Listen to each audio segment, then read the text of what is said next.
Hi guys, I'm Gwyneth Paltrow. Welcome to the GOOP podcast. Every Thursday, GOOP editors will be sitting down with provocative thinkers, industry disruptors, and culture changers. I'll take turns interviewing barrier-breaking guests as we talk about shifting old paradigms and starting new conversations. We have two guests today, Dr. Eben Alexander and Karen Newell. Academic neurosurgeon Dr. Eben Alexander spent decades as a physician and teacher at Harvard Medical School before he had a near-death experience that changed the course of his life. Most notably, it shifted his previously skeptical and dismissive stance of any chance that our self or spirit might not be fully reliant on a functioning body to exist. The brain does not create consciousness at all. Non-local consciousness like telepathy, remote viewing, out-of-body experiences, near-death experiences, shared death experiences, which are the same but happen in physiologically normal people, as well as past life memories in children indicative of reincarnation. Every bit of this scientific evidence demands a far grander description of our understanding of the world. Since this experience in 2008, he has shared his scientific exploration of the mind and consciousness in his best-selling books, including Proof of Heaven and Living in a Mindful Universe, which he co-wrote with Karen Newell. Karen is the co-founder of Sacred Acoustics and an innovator in sound meditation. Her work revolves around practices for exploring consciousness by using binaural beats to go within. There's a lot of science behind what goes on with the heart. There's a very powerful electromagnetic field that's connected to our thoughts and emotions, and we can all manage this. And to me, if we can all start to manage that energy that is outside of the physical world, we all become more of who we are. Today, Elise Lunin, our Chief Content Officer, talks with Eben and Karen about how we can all achieve a greater sense of connection. I think within a decade, no self-respecting scientific mind on Earth will still doubt the reality of the afterlife and of reincarnation. We'll be in a far bigger theater. After the conversation, I'll be doing a quick round of Ask Me Anything. If you've got a burning or totally random question you want me to answer, hit us up at Goop on Instagram or Facebook. Now, let's get to Elise's conversation with Karen Newell and Dr. Eben Alexander. Dr. Alexander, will you kick us off? Can you explain the relationship between brain and consciousness and why it's such a struggle? Well, it's important to point out that our conventional scientific world is based on what's called physicalism, the notion that only the physical world exists. And you really have to go down to such fundamental assumptions about reality to even begin to understand brain and mind. And the reason is no human being has ever experienced anything other than the inside of their own consciousness. I spent 54 years of my life believing that brain produces consciousness because only the physical world exists, but I now know that is impossible. My journey, my near-death experience proved to me through the damage to my neocortex that it was not the producer of consciousness at all. In fact, we are conscious in spite of our brain. So the scientific model that's actually really racing forward and taking over that outmoded and untrue production model is one of filter theory, which is that consciousness itself is actually primordial. It's the thing that exists and generates all the rest of the physical universe. And so the scientific world, especially in studying brain, mind, and consciousness, is now deeply into working with models of such a filter theory in better ways to understand quantum physics and what that's telling us, because quantum physics has insisted for more than 80 years that consciousness is fundamental in the universe.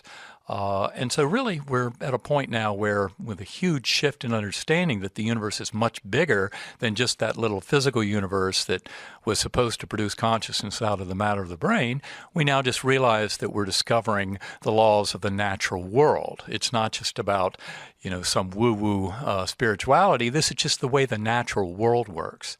But the interesting thing is the filter theory and other modern concepts of consciousness open wide the door to the reality of not only the afterlife, but also of reincarnation. And so on a very basic level, it's essentially this idea that we are spiritual beings having a physical experience, or that we are consciousness having a physical experience? Is that like the easiest way to summarize, versus the brain creating this world? I would say that we are spiritual beings in a spiritual universe. In fact, when you follow quantum physics most deeply in the modern iterations of experiments, it not only allows for the reality of consciousness in the spiritual realms, it insists on it.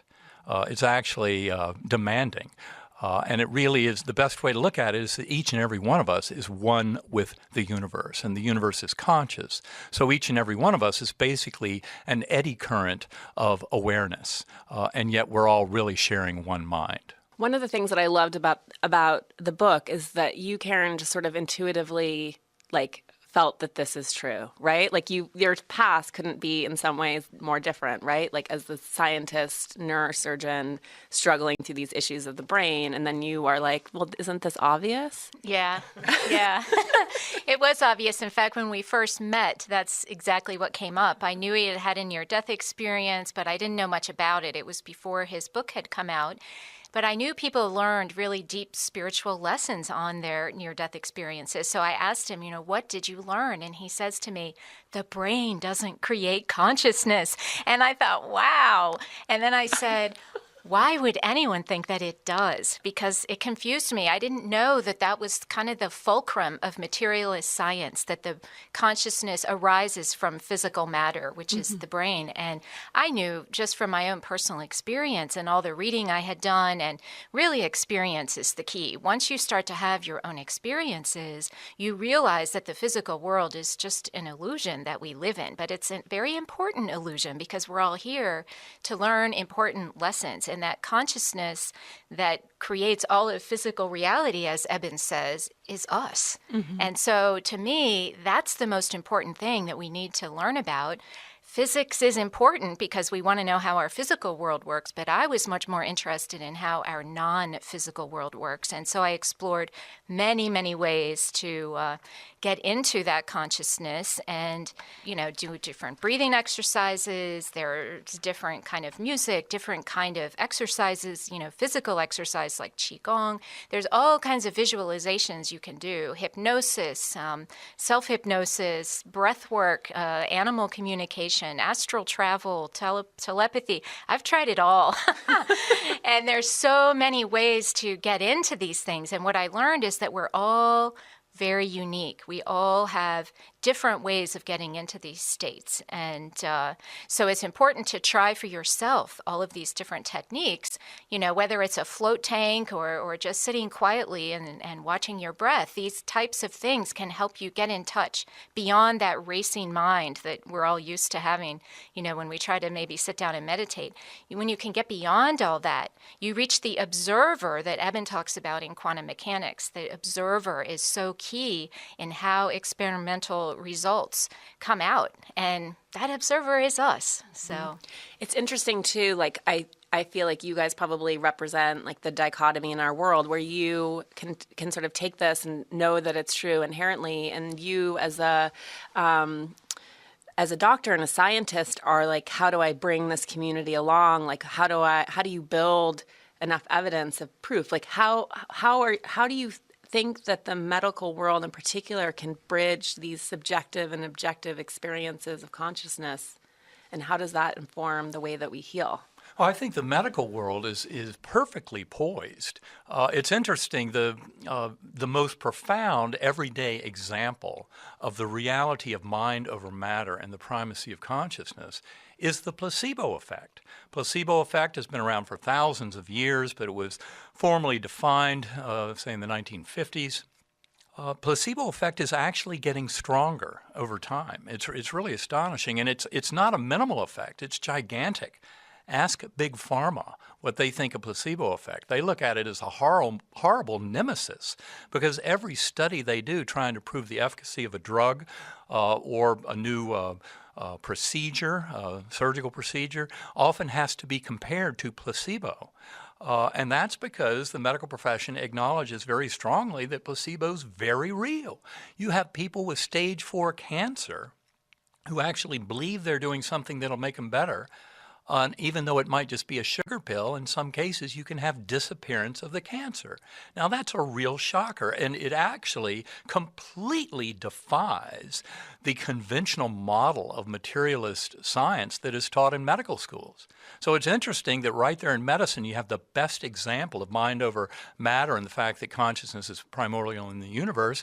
And yet doctors, in our formal training and in our schooling, resist and go default to the simplistic and false views of materialist science. So I think it's really all about healing. In fact, I've come to realize that every single bit of what I say about consciousness involves, quote, healing, but that's when you look at healing as becoming more whole, more complete, who we are meant to be. So it's much about aligning with our meaning and purpose in our lives, coming to realize that the imperfections like illness and injury in many ways are gifts. When I take that much bigger view that my NDE gave me, those challenges and hardships in life are the engines of our growth. It's how we face those difficulties that allows our souls to really grow and to become more one with the divine, which I believe is the reason we're all here. So in essence, every bit of what we're talking about is healing and becoming more complete. And do you think the focus, and obviously you write books, so your focus is you probably can have two simultaneously, but that is empowering people to understand the power of their own consciousness and to harness it, or is it to try to bring along like the industry or the scientific world? It's really all the above. And I mean, the fact of the matter is, placebo effect shows that we each have tremendous power to influence our own health. And that's just the beginning, though, because far beyond just the events of our health status are all the other events of our lives. But interestingly enough, the conventional science that I worshipped before my coma would proudly tell you that no human being has free will. I mean, their notion is that consciousness is just the epiphenomenon or side effect of electron fluxes and chemical reactions in the brain. So where would you fit free will? What I've come to realize is the whole universe exists for sentient beings to manifest that free will. And so really all the events of our lives, and that especially includes difficult relationships, the hardships I mentioned like illness and injury, but every bit of that is laid out to help us grow. And I think that's why it's so important, because this is not just about is the afterlife real, is reincarnation real, but how does all of this help us live our lives to the fullest in the here and now? That's what's so important. And what do you think, Karen, like what, in your like pure sort of unfiltered view, like what is the greater, like what are we moving towards? If we have this evolving consciousness, are we just on this sort of rinse, repeat, hopefully get smarter cycle? Or what are we building towards? Well, I think we're building towards a complete, maybe not complete, but a better understanding that we are spiritual beings inhabiting a physical body. And I think the more we can learn about our continuing consciousness, here's the thing, our culture mostly thinks that it's birth to death and nothing more. And if we can realize the truth that no, our consciousness actually survives death, take religion out of it, our consciousness survives death, then what? If we can maintain a knowing of our awareness as we transition out of the physical body into the other realms, we are growing. And there's a lot of theories out there that say, our consciousness is a continuum. And in fact, before we come into a physical body, we're actually planning our hardships, planning our difficulties. So if we can gain more awareness of how all that really works, I think we can make our lives much more fruitful and satisfying by having a kind of a bigger picture understanding of our existence. Yeah. So Sacred Acoustics, which is your company, and these binaural beats meditations, which are incredible and sort of can help people move into these intense meditative states. I'm assuming like astral projections. I know you guys are masterful at probably getting there. What will be the scientific evolvement that will allow us to then measure what's actually happening?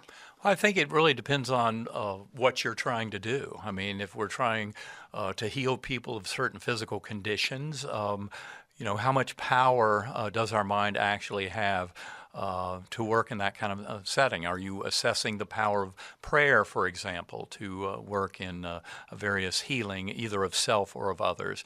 And I think you really just have to look at the specific details.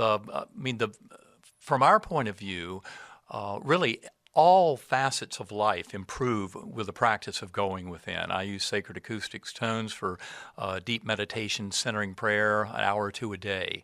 And I find that I think all of my mental function and a lot of what I do in life is greatly enhanced. Creativity, your immune function, assessment, fixing one's blood pressure and other kind of stress level measures. There's so much that you can look at to see the benefits of meditation. And then, of course, then you start getting into larger goals that people have, like connecting with souls of departed loved ones and that kind of thing. And so I think it really depends on the details of what exactly you're trying to accomplish. But by and large, as we discuss in Living in a Mindful Universe, we feel that the benefits of meditation, of going within, which is actually when you realize that the brain is not the producer of consciousness, but that it only is a filter that allows primordial kind of God consciousness in, then you realize that going within consciousness is actually a way of going out into the consciousness of the universe, that primordial mind. And that's where I think we can gain so much more power. That's where we can manifest that heart resonance of connection with other beings, and through both encountering souls of departed loved ones, as well as working through higher souls of others in whom we may be in some kind of conflict or arrangement right now that we're trying to improve on. Going deep within, I think, is a good way to accomplish that. And it's amazing how as you start doing more and more of that, you start witnessing these kind of benefits coming into your life. And do you just want to live there? I mean, you guys must have the most fascinating dinner time conversations. Like, I know the description of your NDE was so beautiful, and other people who've experienced NDEs and like that longing to stay there. Like, do you feel like it's harder to do you not just want to like live in your consciousness? I was originally attracted to binaural beats because I wanted to duplicate my meningitis. And what happened in the meningitis, it was so strange, was that as my neocortex was demonstrably destroyed by this bacterium, my doctors documented through my neurologic exams, scans, lab values, etc., how completely decimated my neocortex was. And that's the part that, science would say is responsible for all the details of conscious awareness. So how come when I destroy my neocortex, I actually have a far greater conscious awareness than I've ever had before? And that's because it's really a prison. We're conscious in spite of our brain. And this is just a way of getting into a far broader relationship with kind of the mental function of the universe. And it's all interconnected. So I think that's the beauty of it. But most important is to remember the important thing is this world. Mm-hmm. This world that we live in and these lives that we're living. It's crucial to understand the reality of the afterlife, but that's not where we dwell, and that's not why the universe exists. The universe exists for this world that has its apparent imperfections. As I said when I first came out of coma, all is well. And what that means is you just need a big enough perspective. And going within can give you that big perspective, because of the little words in my head, the voice of my ego, the linguistic brain, is not my consciousness. We all buy into that so much, like I am these thoughts in my head. That's little more than your annoying roommate. We're talking about the observer.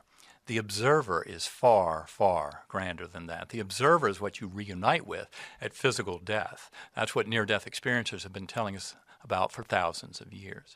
And so this is really about developing that relationship much more fully.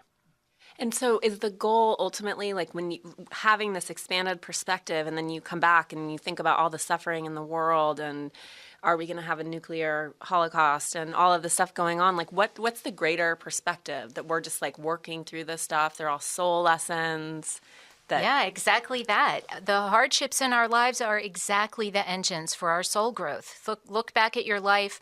It helps when you're a little older, but you can look back because when you're having these experiences, you don't usually understand how they're helping you. But when you can look back at them and you realize, oh my gosh, if that firing or whatever it may have been hadn't happened, I wouldn't have had X, some type of very important growth. And so every one of our hardships is there to present us challenges. And, every time we have such a hardship, we make a choice of how to respond to that hardship. And so that's what we're talking about. If you can kind of step back and see that bigger picture, it makes it much easier to understand why these things are going on. And when you can practice establishing that neutral state, very important to do that, because the fear that we all can get into, the fear that when we watch the news of what could happen to our world, that doesn't help us.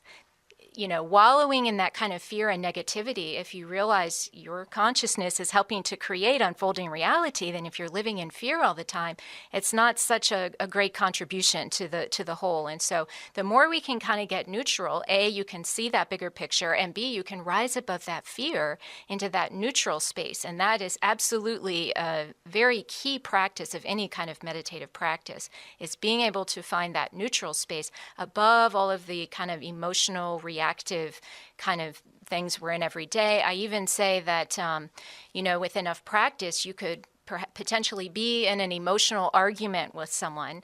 And in that moment, you could enact your observer kind of simultaneously and realize, oh my gosh, I could say this and everything would change. You say that and the whole thing changes. And I've had that happen for myself. It's unbelievable when you can get there and you can kind of watch yourself have these emotional reactions, but at the same time be making choices about your next steps. And it's actually quite useful as a daily kind of practice. Let's say we all can get to that state, right, of this expanded consciousness. Like what does the world then, what does it look like? Wow. Well, I like to, we sometimes get asked, what does a heart-centered world look like? Yeah. And so I would just equate that with heart-centered. We're not, working from our thoughts, our brains, our rational mind, but we're working from more the intuitive kind of greater person that we are. And to me, a heart-centered world is one in which every person on the planet, everyone, no matter what your political persuasion, your race, your age, or anything,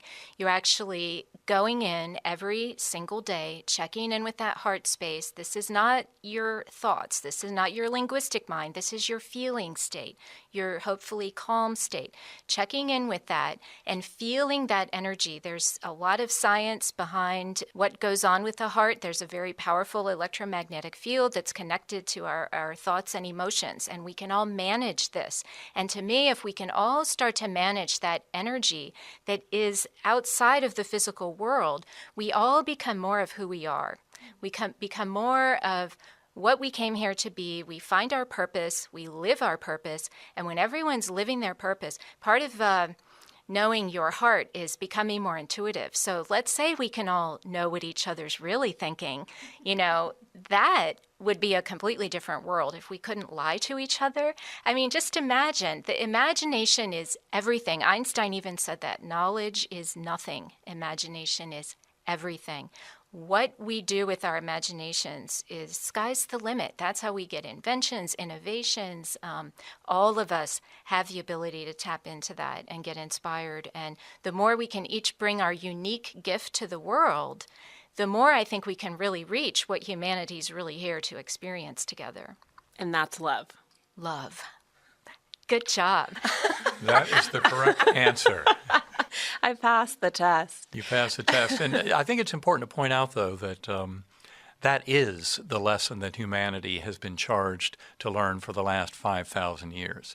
And no, humanity has not really grokked that to the level of being able to live that love, because unconditional love has infinite power to heal.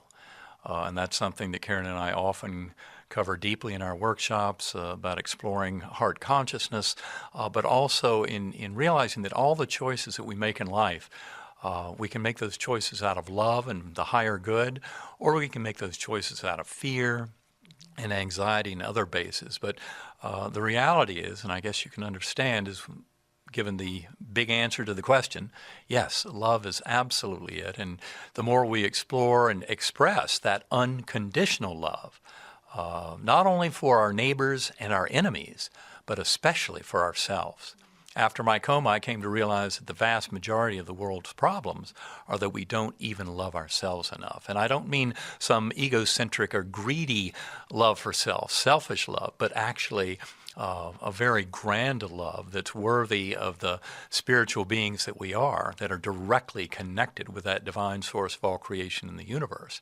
And it's by recovering that sense of kind of grand scope, meaning, and purpose to our identity, and expressing all of our choices out of that love for self and others, that this world will absolutely shift to a higher vibration. We'll have more of Elise's conversation with Eben and Karen in a minute. In the meantime, let's talk about one of our partners. For a lot of busy adults, the idea of a home-cooked meal is pure fantasy. Even those of us with the best intentions can't find spare 20 minutes at the end of the day to put something together. And that's where Freshly comes in. It's a meal delivery service prepared by chefs, offering breakfast, lunch, and dinner. And it's all prepared with no refined sugars, artificial preservatives, or hydrogenated oils. They also have a lot of gluten-free and virtuous options, so you won't feel overstuffed. Even their indulgent chicken parm is served with a side of broccoli. Essentially, the way it works is that you sign up, pick the number of meals you'd like each week, and then they make it all to order. It's pre-portioned and then shipped. All you have to do is pop it into the microwave and you're good to go. So for the time-starved amongst us, it's a great way to skip lunchtime takeout or at least put a nice meal on the table at dinner.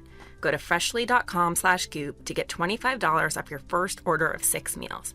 That's $25 off plus free shipping at freshly.com/goop. Okay, let's get back to our chat with Karen Newell and Dr. Eben Alexander. And it seems like we're shifting. Do you feel like we're in the middle of something or anticipating something, or that what do you think what does that breakthrough look like? Well, I believe we are on the verge of the greatest shift in human thought in all of recorded human history. This will make the Copernican revolution look like child's play. And it's something that I believe is imminent within the next decade or so. I don't think it's going to take a lot longer than that to push the mainstream into a new mode of thinking. But the important thing to point out is it's none too soon. We've kind of painted ourselves in a corner. We need to take responsibility for this planet. And I often talk about how in the 20th century, we basically saw the kind of divorce between science and technology and the human spirit. And we got to see all those successes of science, but they included things like chemists developing poison gases and high explosives for World War I, and physicists creating nuclear weapons for World War II. Now, if we ever have a World War III, I'm sure World War IV will be fought with sticks and stones. So we really don't have an option but to wake up.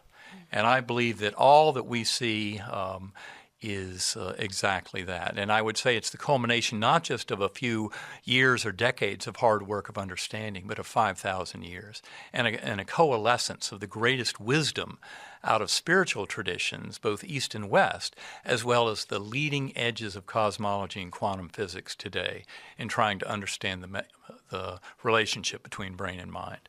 So, and just going back to your first book, Proof of Heaven, do you think that there will be proof of this energetic world? Of this Absolutely. I think that the proof is already there. In fact, the proof is overwhelming, but you do have to look at it.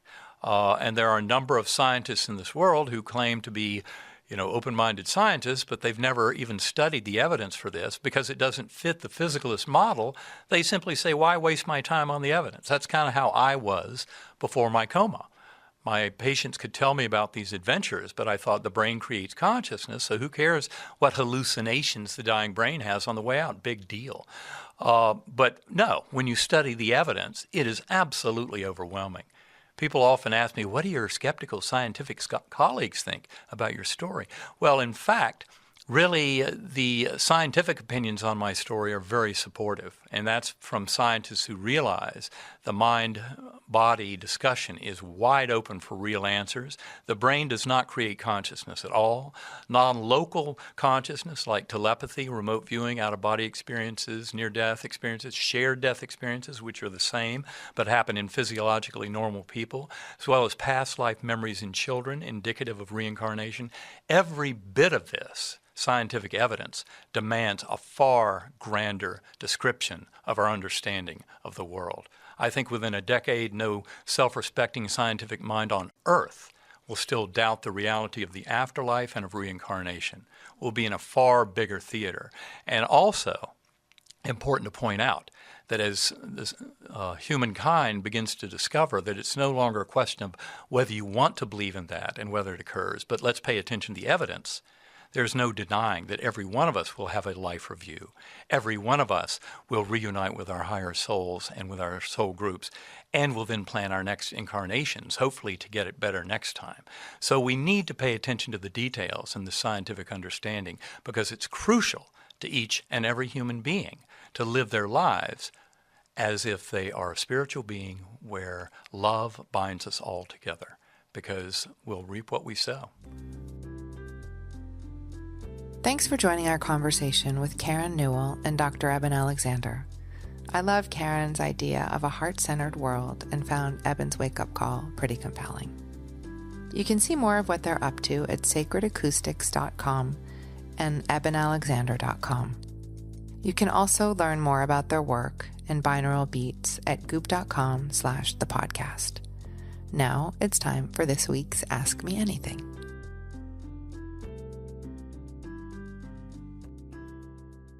How many languages do you speak, and what do you think is the best way to learn a new language as an adult? Asks a bit lovely. Well, I think I technically speak English, and I think if somebody heard me speak Spanish, they would think I was fluent, but I make a lot of grammatical mistakes. I speak enough French to chat and get by, although I couldn't have a real political conversation in French. And I used to have a little bit of facility with Italian, but unfortunately it's somewhere down dark in the recesses of my brain. I think the best way to learn a new language is probably to do some kind of an immersive experience. I use an app called Duolingo to brush up on my French before I go to France. I think it's a pretty good app, actually. Have a question?